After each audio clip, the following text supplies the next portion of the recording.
Los niveles de la organización de la materia viva. Para facilitar el estudio de la naturaleza, se distinguen 7 niveles de complejidad en la materia viva. Nivel 1. Nivel subatómico. Este nivel comprende todas aquellas partículas que forman los átomos, es decir, los electrones, los protones, los neutrones, los positrones, etc. Nivel 2. Nivel atómico. Abarca los átomos, que son la parte más pequeña de un elemento químico, una sustancia que no se puede descomponer en otras más sencillas. Por ejemplo, un átomo de hierro, un átomo de oxígeno o un átomo de carbono. Nivel 3. Nivel molecular. A él pertenecen las moléculas, que son la unión de 2 o más átomos. Por ejemplo, una molécula de agua, H2O, o una molécula de oxígeno molecular, O2, etc. Las que forman los seres vivos se llaman biomoléculas. Dentro de este nivel se distinguen varios subniveles. Moléculas de pequeño peso molecular, como la glucosa, C6H12O6. Macromoléculas, como el almidón, que está constituido por centenares de glucosas juntas. Complejos supramoleculares, como la agrupación de lípidos y proteínas que forman la membrana plasmática. Y orgánulos celulares, como los ribosomas, los cloroplastos o las vacuolas, y también los virus. Nivel 4.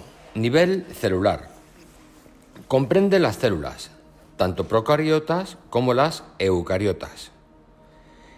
Nivel 5. Nivel pluricelular. Incluye las estructuras formadas por más de una célula y consta de varios subniveles. Las colonias, que son agrupaciones temporales de organismos unicelulares, como en las cianobacterias del género Spirula. El talo es una estructura pluricelular permanente en la que cada célula puede realizar todas las funciones, como en las algas pluricelulares. Los tejidos son estructuras pluricelulares formadas por células especializadas en una determinada actividad, por ejemplo, el tejido óseo. Los órganos son estructuras compuestas por varios tejidos que realizan un acto determinado, por ejemplo, el corazón, que tiene una función de bombear la sangre. Los sistemas son conjuntos de órganos constituidos por los mismos tejidos y que pueden realizar funciones diferentes. Por ejemplo, el sistema muscular, que permite el movimiento de un brazo o de una pierna. Y los aparatos son conjuntos de órganos que pueden ser de estructura muy diferente, pero que actúan coordinados para realizar una determinada función. Por ejemplo, los dientes, el estómago y el hígado cooperan para digerir los alimentos. Nivel 6. Nivel de población. Contiene los individuos de una misma especie que viven en una misma área y en un tiempo determinado. Y nivel 7. Nivel de ecosistema. Abarca los conjuntos de diferentes tipos de población que conviven en un sitio determinado y las relaciones que se establecen entre sí y con su entorno.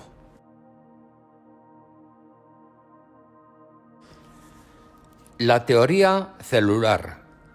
A partir de las observaciones de los primeros científicos microscopistas que estudiaron la célula, en 1839 se pudo establecer el enunciado fundamental de la teoría celular, que afirma que la célula es la unidad básica estructural y funcional de los seres vivos.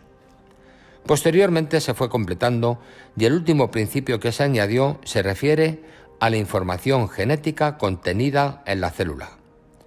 Actualmente los principios de la teoría celular son: 1. Todos los seres vivos están formados por una o más células, es decir, la célula es la unidad estructural de todos los seres vivos. 2. La célula es capaz de realizar todas las reacciones químicas necesarias para mantenerse viva. Es decir, la célula es la unidad fisiológica de todos los seres vivos. 3. Una célula solo puede generarse a partir de otra célula, lo que en latín se expresa como omnis cellula ex cellula, que significa que toda célula procede de otra célula. Y 4. La célula contiene toda la información sobre su estructura y sobre el control de su funcionamiento, y es capaz de transmitirla a sus descendientes, lo que significa que la célula es la unidad genética autónoma de todos los seres vivos. La teoría celular ha sido fundamental en el progreso de la biología, ya que ha permitido entender que la razón de que muchos aspectos relacionados con los seres vivos sean tan difíciles de abordar se debe a que están basados en el funcionamiento interno de sus células. Por ejemplo, el cáncer, las enfermedades víricas, las mutaciones, los rechazos a los trasplantes, la herencia de los caracteres biológicos, la evolución de las especies, etc.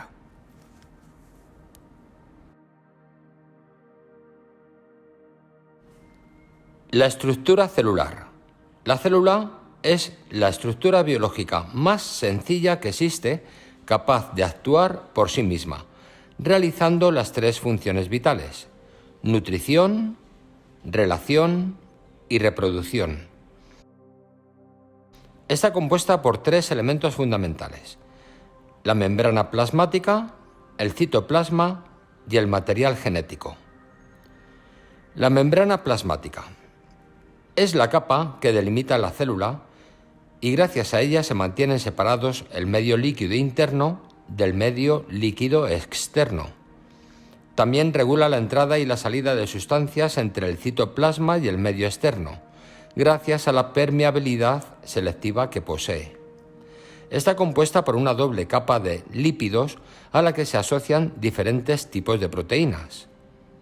Las células de los vegetales segregan celulosa que forma una gruesa membrana de secreción denominada pared de celulosa. Las células animales segregan polisacáridos y proteínas, la más abundante se denomina colágeno, que forman una materia intercelular denominada matriz extracelular.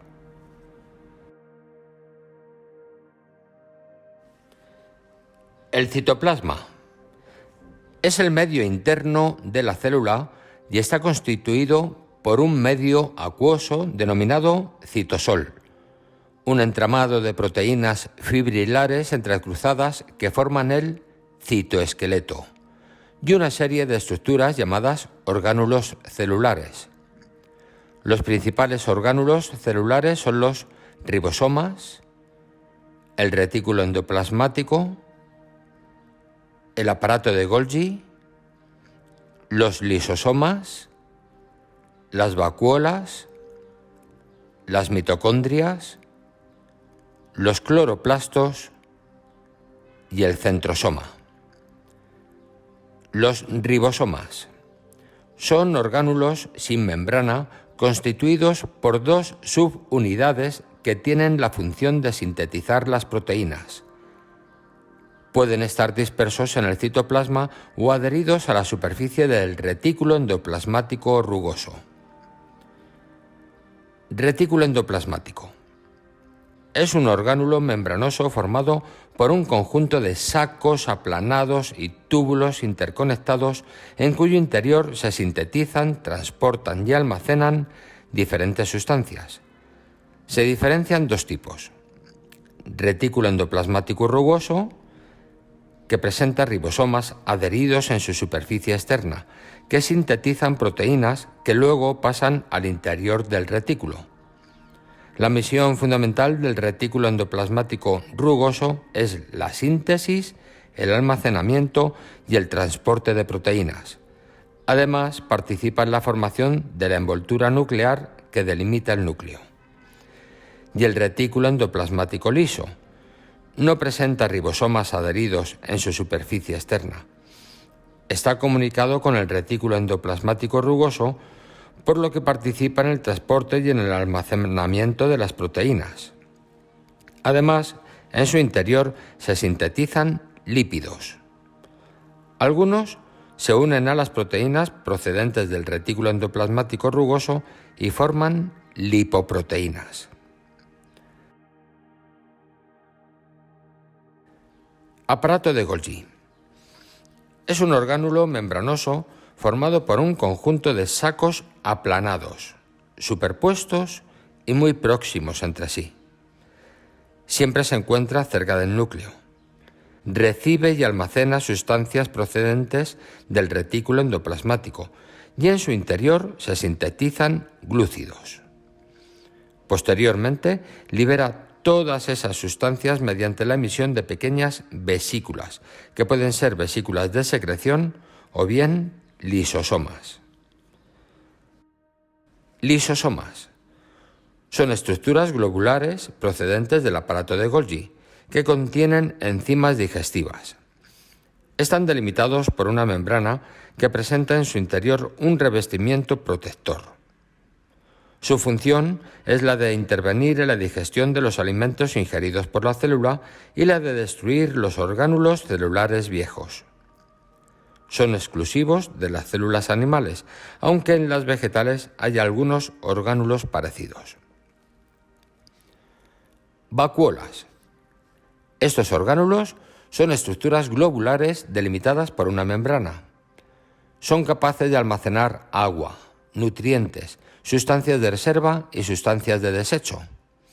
En las células de los vegetales generalmente son muy grandes, mientras que en los animales algunas son pequeñas y se denominan vesículas.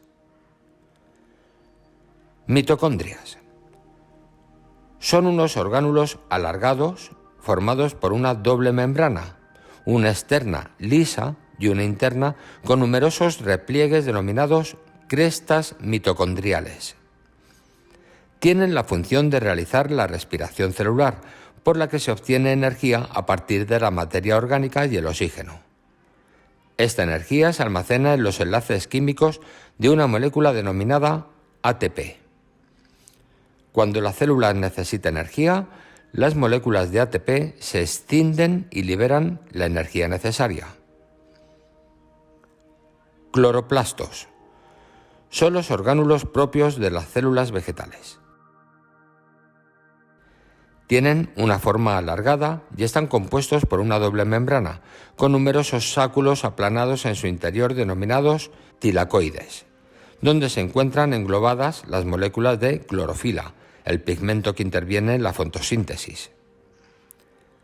Centrosoma. Es una zona transparente, no delimitada por membranas, a partir de la cual se forman unas fibras llamadas microtúbulos que son partes del citoesqueleto. Los microtúbulos también forman el huso acromático, encargado de la separación de los cromosomas durante la división celular. Los centrosomas de las células animales presentan en su centro dos cilindros perpendiculares entre sí, denominados centriolos.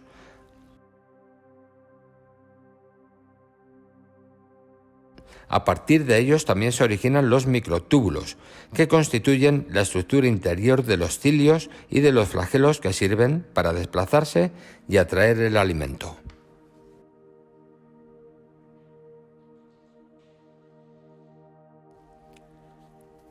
El material genético. El material genético de una célula está formado por una o varias moléculas fibrilares de una sustancia denominada ácido desoxirribonucleico o ADN. El ADN puede estar más o menos condensado en una región del citoplasma o puede estar rodeado por una doble membrana, la envoltura nuclear, que constituye una estructura denominada núcleo. Si las células poseen o no poseen núcleo, se distinguen en células procariotas, que no tienen núcleo, y células eucariotas, que tienen núcleo. Las células procariotas se caracterizan por carecer de envoltura nuclear y por tanto de núcleo. Su ADN se halla más o menos condensado en una región del citoplasma llamada nucleoide. Su estructura es muy sencilla. Los únicos orgánulos que poseen son los ribosomas y las inclusiones citoplasmáticas, que son unos depósitos de sustancias de reserva o de desecho. Presentan una pared bacteriana rígida sobre la membrana. Pueden presentar una cápsula mucosa por encima, centenares de filamentos cortos denominados fimbrias adhesivas y uno o unos pocos flagelos muy largos. Las células procariotas son las bacterias y las arqueas. Las células eucariotas se caracterizan porque tienen núcleo. Dentro de él, las moléculas de ADN están parcialmente distendidas y forman una masa oscura llamada cromatina, nombre que hace referencia a su intensa tinción producida por los colorantes básicos que se utilizan en la microscopía. Antes de producirse la división celular, cada una de las moléculas de ADN se enrolla sobre sí misma y da lugar a una estructura visible por el microscopio óptico denominada cromosoma. Por ello, durante la división de la célula, cuando se rompe la doble membrana nuclear, aparecen dispersos en el citoplasma tantos cromosomas como moléculas de ADN contenía el núcleo. Los animales, las plantas, las algas y los hongos contienen células eucariotas. Se distinguen dos tipos de células eucariotas: las células vegetales y las células animales, a las que pertenecen los hongos. Los vegetales, a diferencia de las animales, presentan cloroplastos.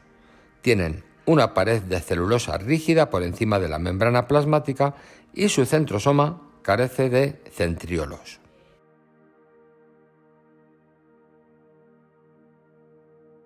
El ácido desoxirribonucleico y los genes.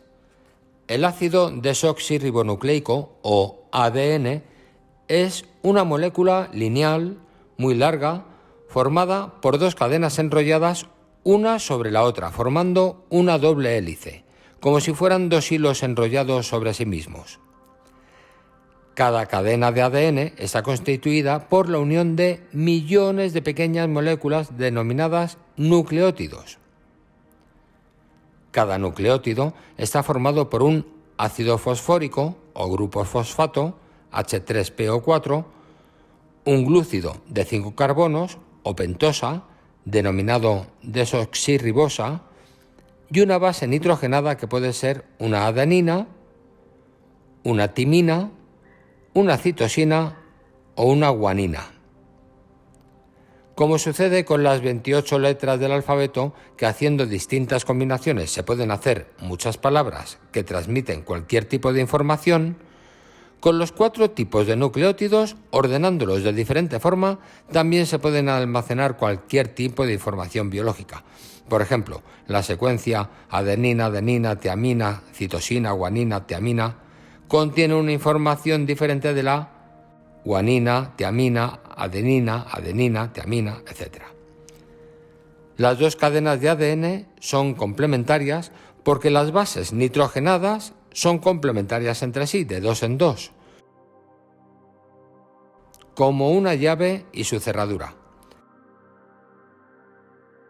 La adenina se complementa con la timina y la citosina se complementa con la guanina. De esta forma, si en una cadena se encuentra la secuencia adenina, citosina, guanina, tiamina, en la cadena complementaria estará la secuencia tiamina, guanina, citosina, adenina. Las dos cadenas se mantienen juntas gracias a los enlaces de hidrógeno entre las dos bases nitrogenadas complementarias.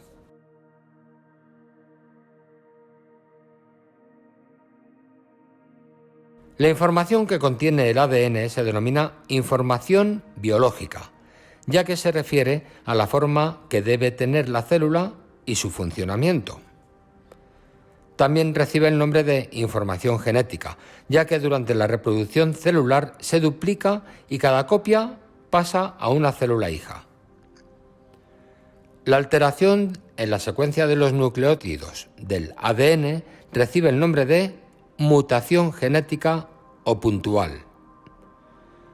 En la información biológica, cada combinación de 3 nucleótidos, letras, forma un triplete, es decir, una palabra, que es traducida en los ribosomas de la célula, en un determinado aminoácido.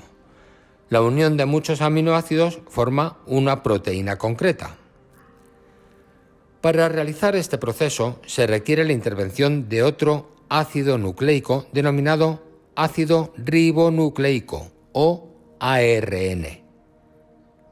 A diferencia del ADN, el ARN está constituido por una sola cadena de nucleótidos. En lugar de la desoxirribosa, presenta ribosa. Y en el lugar de timina, presenta otra base nitrogenada llamado uracilo. Existen distintos tipos de ARN que intervienen en las siguientes fases de formación de las proteínas: el ARN mensajero, el ARN ribosómico y el ARN de transferencia.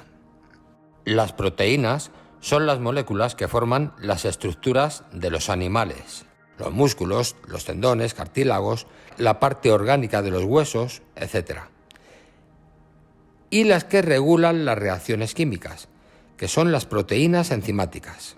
Es decir, las proteínas son las responsables de que se manifiesten los caracteres, por ejemplo, la forma del cuerpo, el color de la piel, la capacidad de digerir la leche, el grupo sanguíneo, etc. Un gen es un segmento de ácido nucleico que contiene la información sobre un determinado carácter biológico.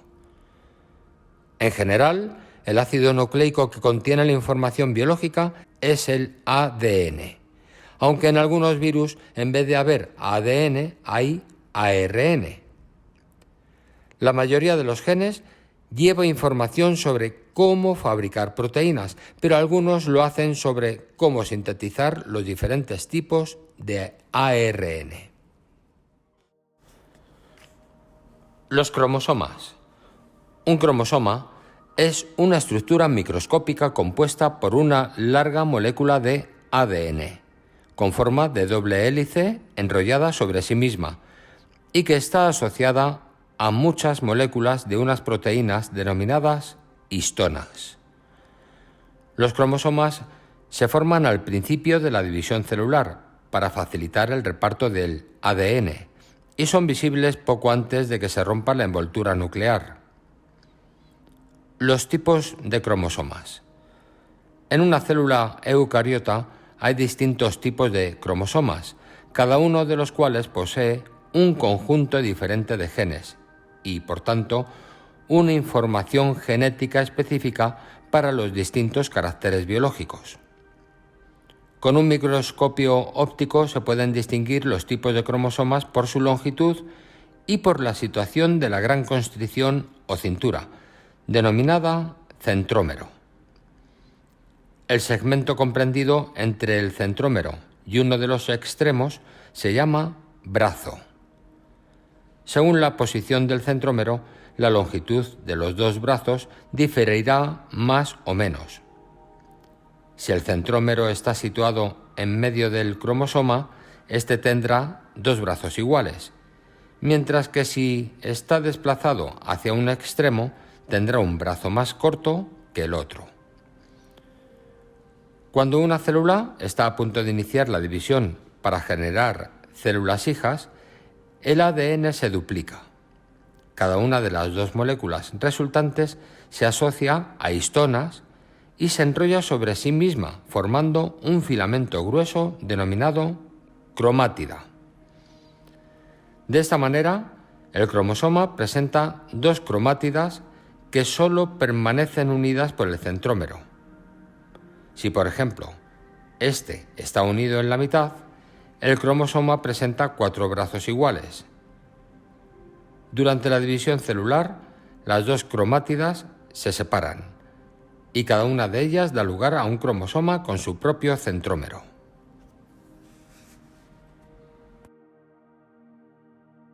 Número de cromosomas. El número de tipos de cromosoma de una célula se simboliza con la letra en cursiva N. Según el número de cromosomas de cada tipo, se pueden distinguir dos tipos de células. Células haploides, que son las que solo tienen un ejemplar de cada tipo de cromosoma. Tienen N cromosomas, por ejemplo, los gametos. Y células diploides son las células que tienen dos ejemplares de cada tipo de cromosoma. Tienen 2 N cromosomas, por ejemplo, el cigoto y todas las células somáticas generadas a partir de él, como las células de la piel, los músculos, los huesos, etc. La alteración en el número de genes que contiene un cromosoma se denomina mutación cromosómica. Y la alteración en el número de cromosomas de la célula se denomina mutación genómica.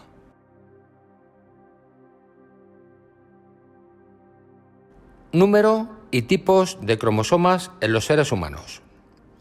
Las células sexuales humanas, los óvulos y los espermatozoides, tienen 23 cromosomas, cada uno de ellos de un tipo diferente, por lo que son células haploides, N cromosomas, siendo N igual a 23. En cambio, las células somáticas humanas tienen 46 cromosomas, 23 heredados de la madre y 23 heredados del padre, por lo que son células diploides, 2 N cromosomas, siendo N igual a 23. Estos cromosomas se pueden clasificar en autosomas. Son los cromosomas que no determinan el sexo del individuo. Y heterocromosomas o cromosomas sexuales X e Y. Son los cromosomas que determinan el sexo del individuo.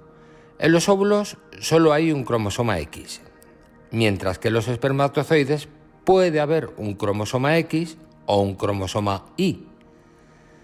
Si las células tienen 44 cromosomas autosómicos y 2 sexuales X, son XX. El individuo será una mujer. Si las células tienen 44 cromosomas autosómicos, un cromosoma X y un cromosoma Y, son XY, el individuo será un hombre.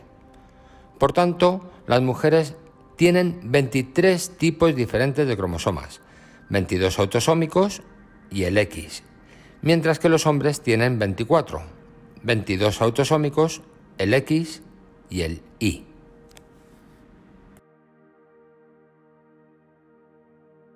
Tipos de cromosomas según la posición del centrómero. Hay 3 tipos: metacéntricos, submetacéntricos y acrocéntricos. Metacéntricos. En él, el centrómero se encuentra en la mitad del cromosoma, dando lugar a brazos de igual longitud. Es así, por ejemplo, el cromosoma 1. Submetacéntricos. El centrómero se encuentra cerca de la mitad, generando un brazo algo más largo que el otro. Es así, por ejemplo, el cromosoma número 2. Acrocéntricos. El centrómero se encuentra cerca de un extremo, telómero, por lo que se genera un brazo largo y otro muy corto. Es así, por ejemplo, el cromosoma número 13. El conjunto de cromosomas de una célula se denomina cariotipo y su representación esquemática, ordenados de mayor a menor y teniendo en cuenta el tamaño, la forma y las bandas que aparecen al teñirlos, se denomina ideograma. En el ideograma de los cromosomas se presentan alineados por el centrómero y con el brazo más largo hacia abajo.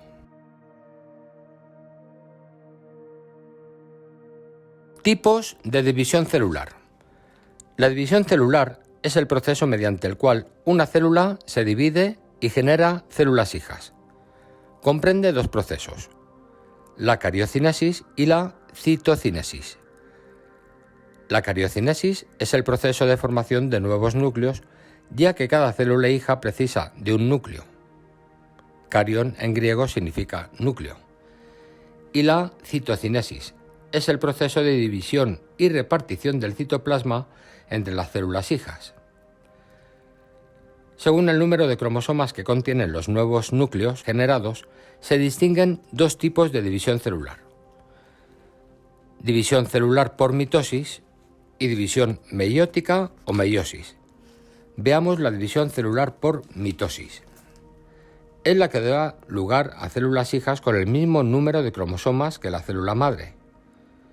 Se produce cuando se tienen que producir células somáticas, es decir, células constitutivas del cuerpo, para crecer o para renovar las células muertas, y también cuando han de generarse células a partir de las cuales se formarán nuevos individuos con los mismos cromosomas. Tal es el caso de la reproducción asexual.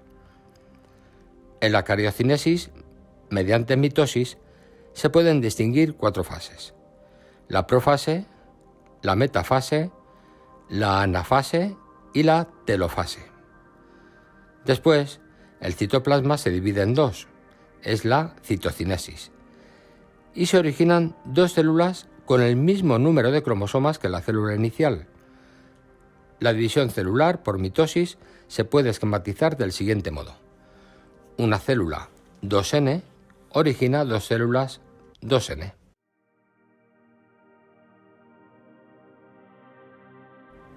Fases de la división celular por mitosis. En la profase se produce la formación de los cromosomas en el interior del núcleo y la rotura de la envoltura nuclear.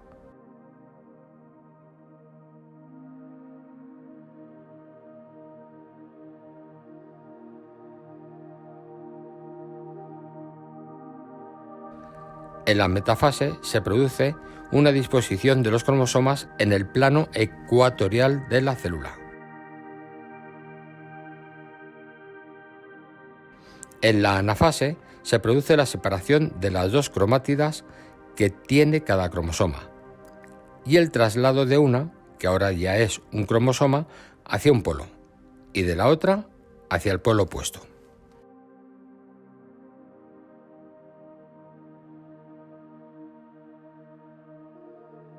La división meiótica o meiosis es el proceso que da lugar a células con la mitad de cromosomas que la célula madre, que son las que permiten la reproducción sexual.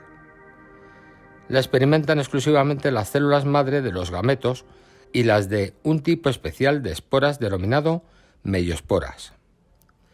Por ejemplo, en las mujeres experimentan meiosis las células de los ovarios que generan óvulos, y en los hombres las células de los testículos que generan los espermatozoides. Así pues, la meiosis solo se produce en los órganos reproductores, como los ovarios y los testículos de los animales, y las flores de las plantas superiores. En la meiosis se producen 2 divisiones celulares. La primera división meiótica. En la profase, cada pareja de cromosomas homólogos, los que tienen información sobre los mismos caracteres, se disponen en paralelo y muy juntos. Sinapsis.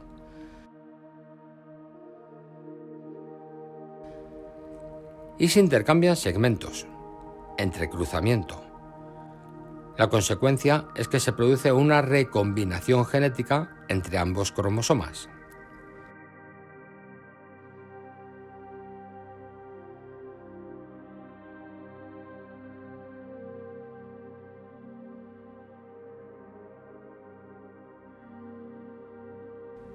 Después se produce la metafase,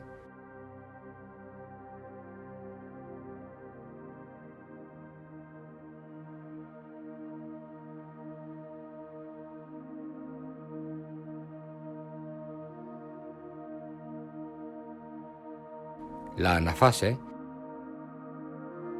en la que los cromosomas se separan manteniendo sus 2 cromátidas juntas, y la telofase, en la que los cromosomas se agrupan formando 2 núcleos. Segunda división meiótica. La segunda división es como una mitosis normal, que sucede simultáneamente en las dos células hijas. Los dos núcleos experimentan la profase, la metafase, la anafase, mediante la separación de las cromátidas, y la telofase, con la generación de 4 núcleos, cada uno con la mitad de cromosomas que la célula inicial. La meiosis se puede esquematizar así. Una célula 2N produce 2 células N que originan 4 células N.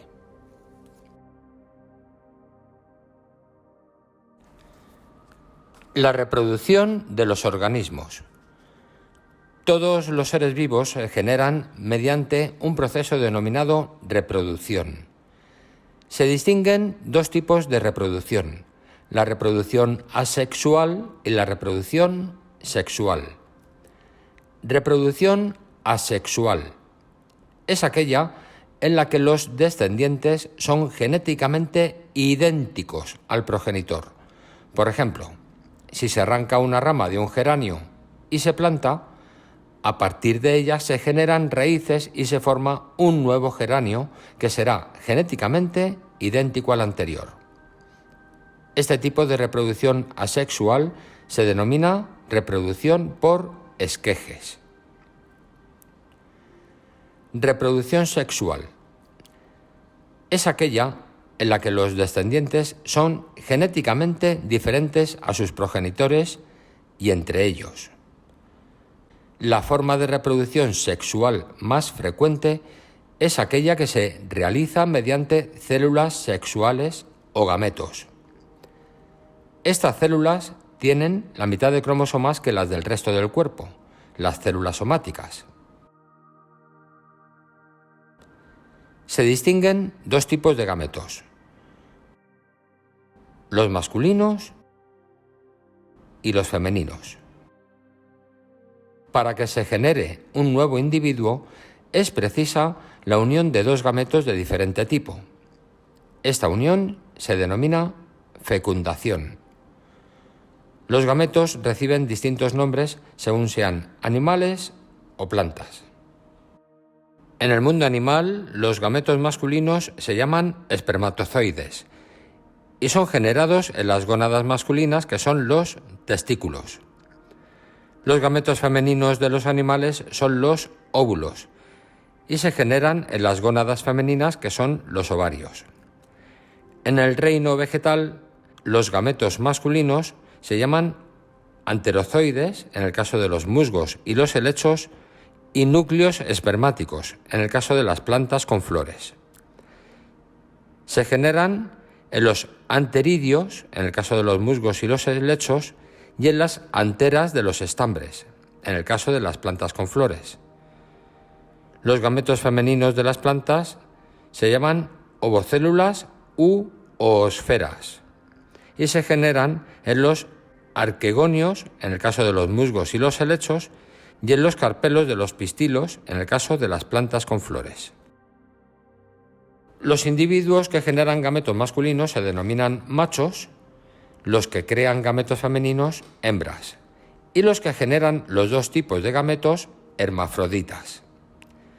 El hermafroditismo es poco frecuente en los animales y muy frecuente en las plantas. Evolución del conocimiento de la reproducción. La reproducción o generación de nuevos individuos es una de las funciones vitales más importantes, ya que sin la reproducción la vida se extinguiría en poco tiempo. Durante siglos se pensó que, en la reproducción sexual con fecundación interna, el macho ponía una semilla en el cuerpo de la hembra y ésta simplemente se comportaba como una tierra de cultivo que aporta nutrientes. En el siglo XVII, algunos microscopistas propusieron que en el espermatozoide ya debía de haber un individuo en miniatura. Es decir, suponían que el descendiente solo procedía del macho. Gracias al microscopio se pudieron descubrir las células, incluidos los gametos masculinos y femeninos, y observar la fecundación, el desarrollo embrionario, la formación de órganos, etc. El estudio de la célula, la citología, permitió comprender mejor el proceso de la reproducción. Posteriormente, gracias al descubrimiento del ADN, se pudo entender la gran diferencia entre la reproducción asexual, en la que los descendientes tienen la misma información biológica que sus progenitores, y la reproducción sexual, en la que los descendientes tienen una información biológica diferente a la de los progenitores. La interpretación de la relación entre la secuencia de nucleótidos del ADN y los caracteres biológicos del individuo ayudó a comprender mejor el funcionamiento de las células, el origen de las enfermedades congénitas, la transformación de las células normales en células cancerosas y cómo se forman las células de los diferentes tejidos a partir de las células iniciales del embrión, las llamadas células madre. La ingeniería genética ha permitido iniciar técnicas para intentar sustituir los genes afectados por genes correctos y, en el caso de animales y plantas de interés alimentario, saber injertar genes nuevos que aporten ventajas, como una mayor producción o una mayor resistencia a las plagas. Gracias a esas técnicas de ingeniería genética, el ser humano puede intervenir más directamente que antes en la evolución de los seres vivos. Por eso mismo debe ajustarse a los límites bioéticos. Algunos límites son: 1. No poner en peligro ni el respeto a la dignidad humana, ni el derecho a la subsistencia de las sociedades no desarrolladas, que, por tener pocos recursos, carecen de esas técnicas y sus productos no son tan competitivos. Y 2. No generar riesgos ambientales, como por ejemplo el posible impacto de los organismos transgénicos en el entorno natural, que podrían constituir plagas, disminuir la biodiversidad, etc.